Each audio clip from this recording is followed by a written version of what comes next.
How to turn on or turn off customize smart things on Samsung Galaxy S26 Ultra. Let's start the video. First of all, go to app library. Here click on settings app. Now in setting, scroll down and click on general management. After click on general management, scroll down and click on customization service. After click on customization service, scroll down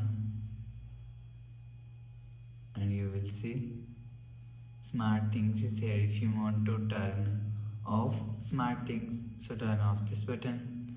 After turn off this button, you will see smart things is turn off. If you want to turn on smart things, so turn on this button. After turn on this button, you will see smart things is turn on.